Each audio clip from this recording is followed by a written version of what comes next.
विद्यार्थी भाइ बहिनीहरू, हाम्रो युट्युब च्यानलमा तिमीहरू सबैलाई स्वागत छ।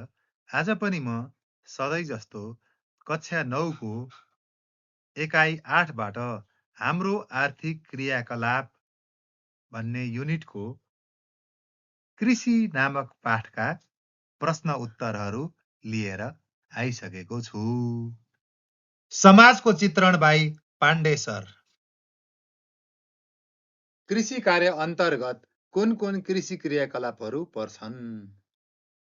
कृषि कार्य अन्तर्गत अन्न बाली खेती जस्तै धान, गहुँ, मकै, कोदो, दलहन तथा तेलहन बाली, तरकारी तथा फलफुल खेती, नगदे बाली खेती, पशुपालन, कुखुरा पालन, बाख्रा पालन, माछा पालन, मौरी पालन, दूध उत्पादन, जडीबुटी खेती तथा वनजन्य उत्पादनहरू पर्दछन्।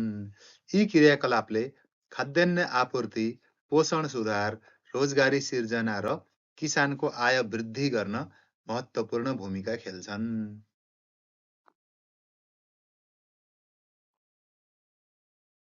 नेपाल एक कृषि प्रधान देश हो। पुष्टि गर्नुहोस्। नेपालका अधिकांश नागरिकको मुख्य पेशा कृषि हो र ठूलो जनसङ्ख्या प्रत्यक्ष वा अप्रत्यक्ष रूपमा यस क्षेत्रमा निर्भर छ। राष्ट्रिय आय र रोजगारीमा कृषिको महत्त्वपूर्ण योगदान रहेको छ। ग्रामीण क्षेत्रको जीवनशैली, अर्थतन्त्र र उद्योगहरू कृषिमा आधारित छन्। खाद्यान्न उत्पादन, पशुपालन तथा नगदे बाली खेतीले देशको अर्थतन्त्र चलायमान बनाएकोले नेपाललाई कृषि प्रधान देश भनिन्छ।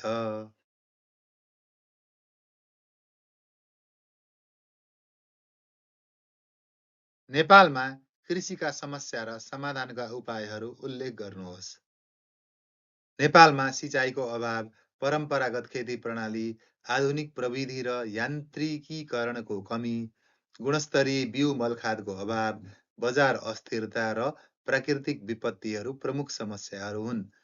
समाधानका लागि सिँचाइ सुविधा विस्तार, आधुनिक प्रविधिको प्रयोग, कृषि तालिम, सहकारी सुदृढीकरण, कृषि बीमा, उचित मूल्य निर्धारण र बजार व्यवस्थापन गर्नुपर्छ। सरकारी लगानी वृद्धि र किसान मैत्री नीति आवश्यक छ।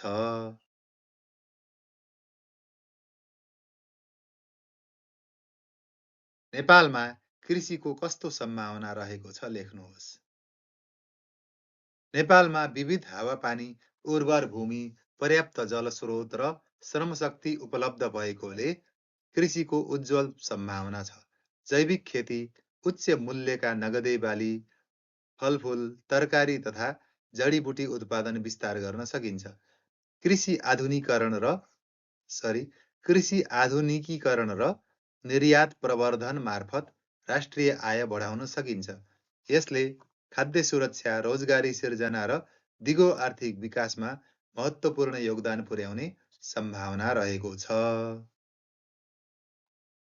यदि तपाईलाई यो भिडियो राम्रो लाग्यो भने कृपया लाइक गर्नुहोस् र मेरो च्यानललाई सब्स्क्राइब गर्नुहोस्। नयाँ भिडियोहरू अपलोड हुँदा जानकारी पाउन नोटिफिकेसन बेल अन गर्न नबिर्सनुहोस्। धन्यवाद।